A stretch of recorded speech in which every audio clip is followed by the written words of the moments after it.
Okay, we conclude today chapter 23. Chapter 23 is all about how we become bound up, united one with God.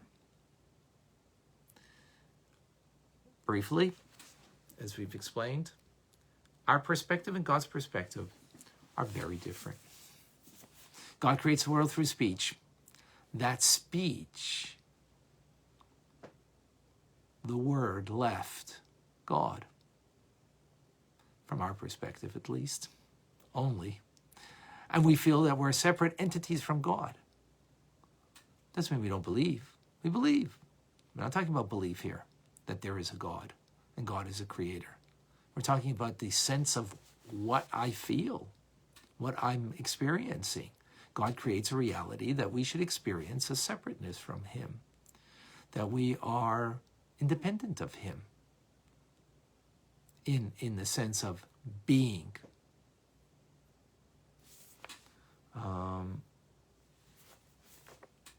In the sense of our being, right? From God's perspective, though, we are bound up in one with him as if the word never left him, because nothing leaves him, because there's nothing outside of him. He is, before creating the world, the only reality, and after he creates the world, he is the only reality. How do we come to two divergent realities? What was that? Tzimtzum, contraction of the divine light that creates us in such a manner that we have such a reduction of the divine energy that creates us, that we could think that we are an end in ourselves, that the universe is an end in itself. Always was, just as God always was. That's creation of something from nothing that gives that perception. And what is the whole reason for that is that we can bridge that gap. How do we do that? Bridge that gap and have a perspective, a divine perspective, is through Torah mitzvahs. That's what brings us together, unites us, right? And that's what we're learning. So through a mitzvah, the physical body weighing, good thing to do every day. What's that? Physical act of giving charity, tzedakah. I'll do that.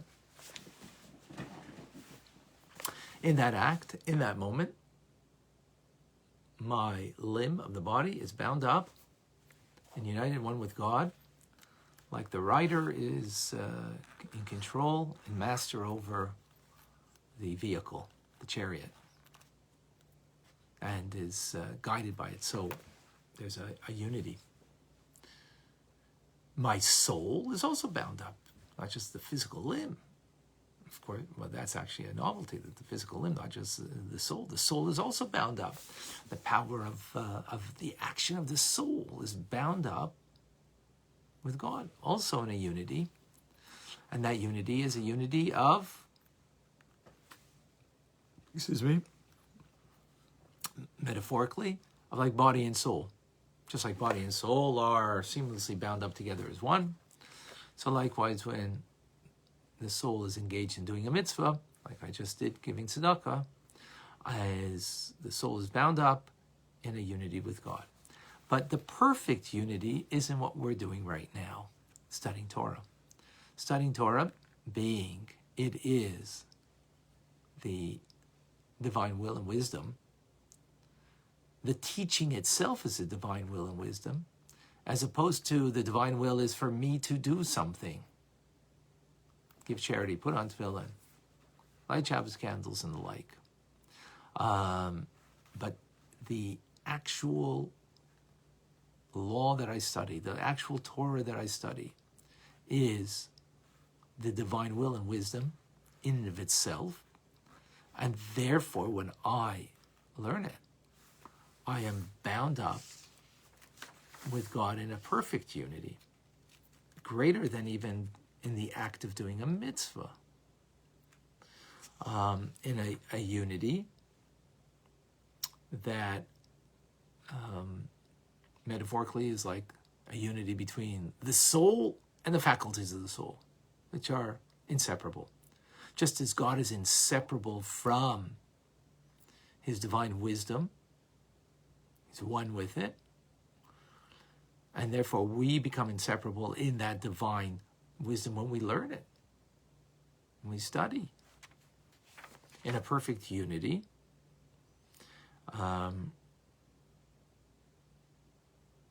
As we explained at great length in the previous class, just a brief review.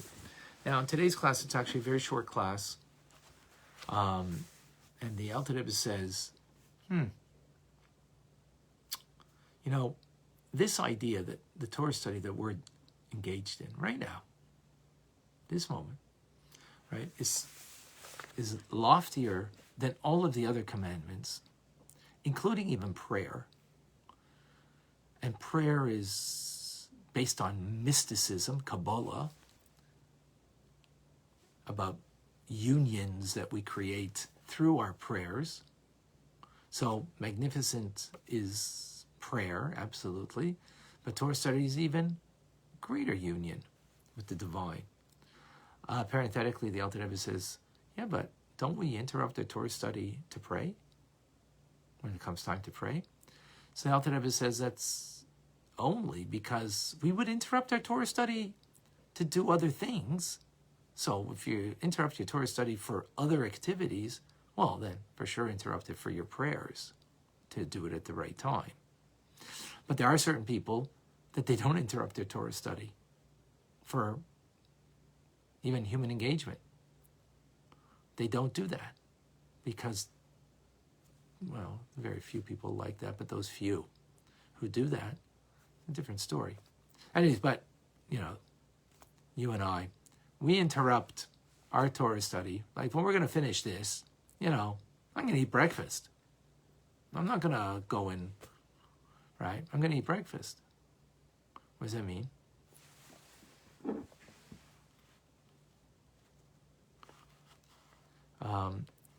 What does that mean, I'm going to eat breakfast?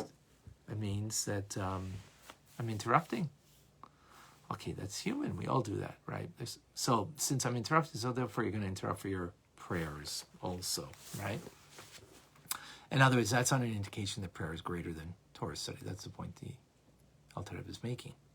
So Torah study, what we're doing right now, is the loftiest, the greatest union that there can be.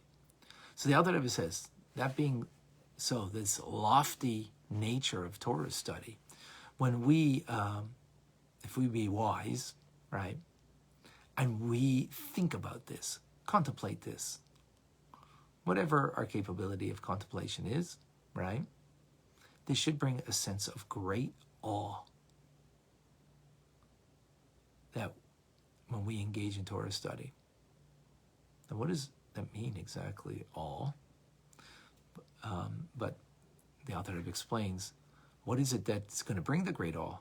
But when you consider how the garments of my soul right now, which are thought and speech, those are the garments of my soul, the expression of my soul, right? That I'm now using my mind to think, to understand, and you're doing that too, by the way, right? To think and understand. I'm using speech because I'm speaking the words at the same time, right? So both are fused with a perfect unity with the divine will and the infinite light of God. So just contemplate that.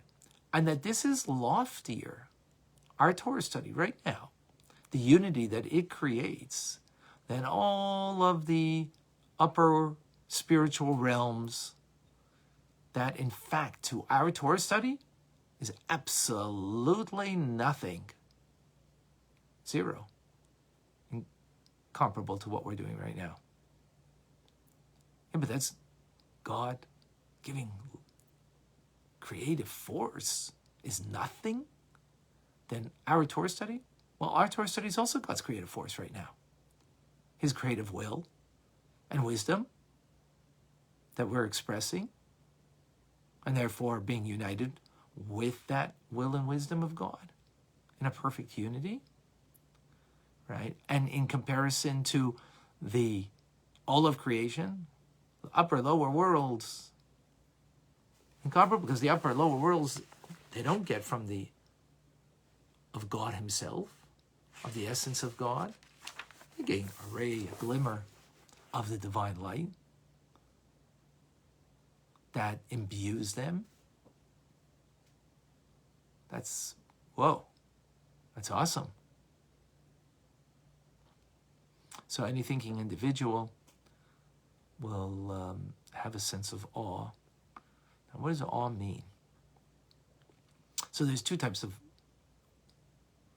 awe: reverence, fear, whatever you want to call it, respect. So there's a kind of,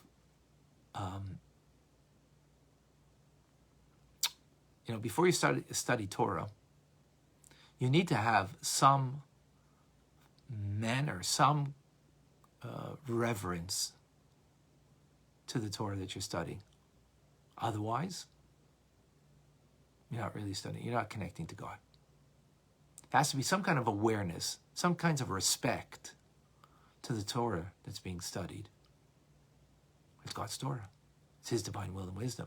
It needs to be that kind of, attitude and awareness, right? That's what's called fear that comes before the study. Fear meaning a reverence, a respect that comes beforehand. But here the Alter Rebbe is speaking about a higher form of reverence, of awesomeness that comes as a result of Torah study. And that's what the verse says, and God commanded us to fulfill all the statutes in order to have reverence for Him, awe for Him. In other words, there's a Torah study that brings us to a greater sense of reverence, of awe. And the metaphor that I've given in the past is like standing before a holy, righteous person like the Rebbe. Funny. It's just, I have in my, let me give you a little view over here, maybe. That's a picture of me. Oops. About 30 years ago, standing before the Rebbe in reverence, some kind of awe, I don't know. Getting $1 from the Rebbe. It's funny, I was just looking at that right before the class, and yeah. So that's not just a respect that you have before you come to learn, which is an appreciation of what you're learning. This is something that's totally awesome. Can you imagine? There's nothing more profoundly binding anything to God than me, you, all of us studying Torah. Such a perfect unity. So when we think about it, that gives can give a very deep, profound reverence and awe to what we're engaged in. Now, the Alter Rebbe concludes and says, not everybody might be capable of having that very deep sense of reverence and awe, and that's okay. Just think about it. Appreciate it. And you know what's going to happen? When you're learning, you're learning. You're totally engaged. When you think about that. And not only that, you recognize that all of the things that are happening in the world are insignificant to what we're doing. Meaning, whatever's going on politically, whatever is going on environmentally, whatever is going on socially, are nothing in comparison to the divine light that we bring in to ourselves, the world, through our study of Torah.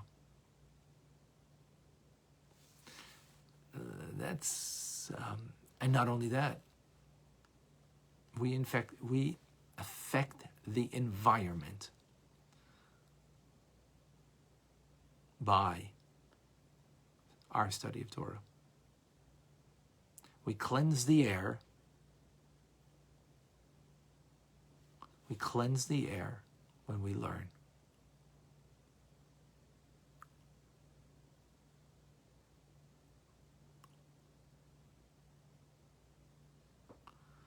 All right.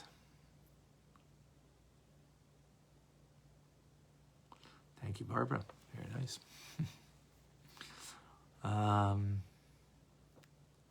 Thank you. All right, folks. As I mentioned, very short.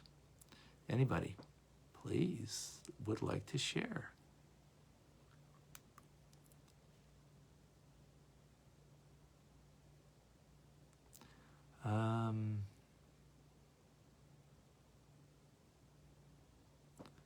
What do you mean can't get connected? What does that mean, Daisy? Explain that.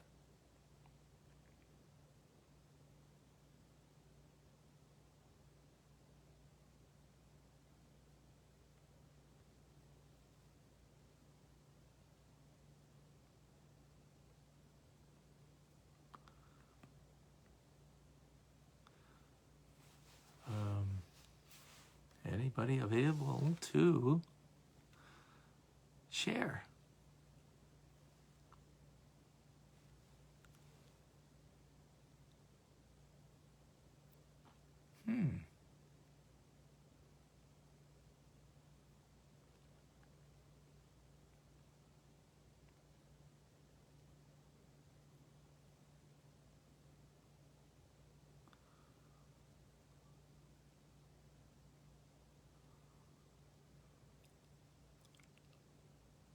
Rena.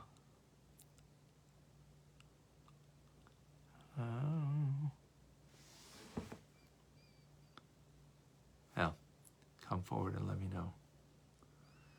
I'm looking. Okay, I know now that. Please share.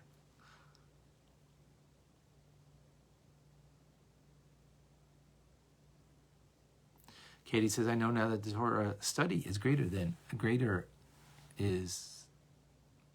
there is a greater union with the divine than from prayer. There's also a deeper reverence. It comes as a result of Torah study. Excellent. We'll be able to come on. The green button there, sideways like this.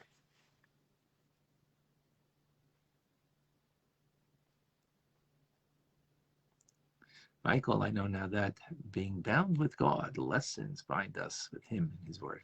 Excellent. Diana, know now that studying Torah is greater than performing a mitzvah. By deeply studying Torah, very good. Excellent. It looks like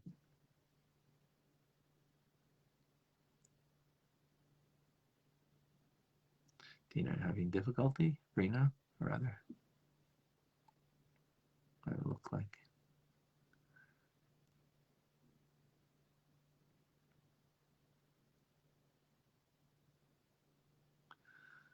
Okay. Priscilla's asking, no answer. Didn't work. Could be say that humility allows us to build that reverence for Torah study. Absolutely. Yep, very true.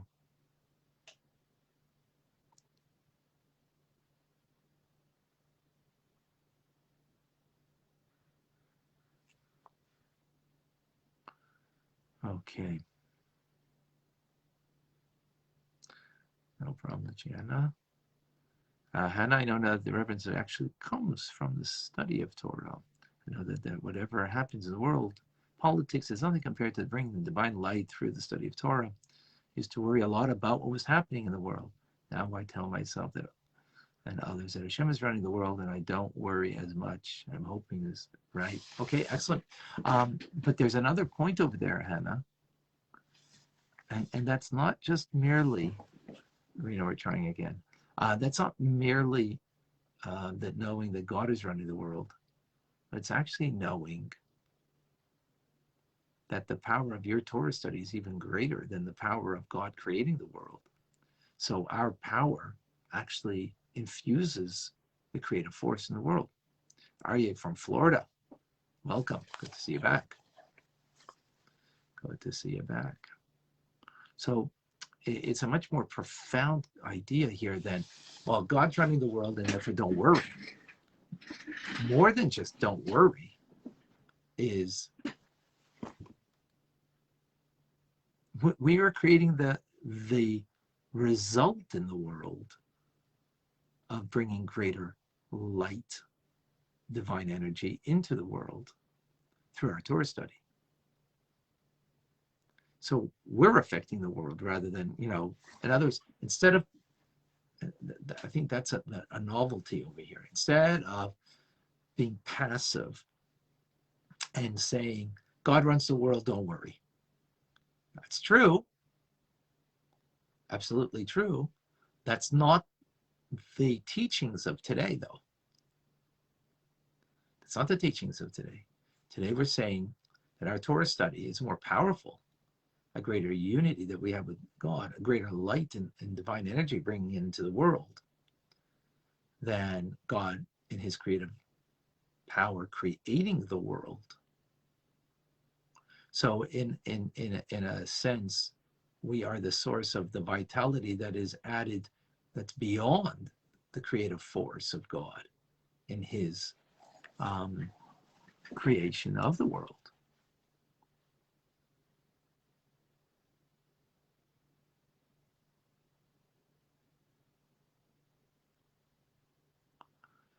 Okay,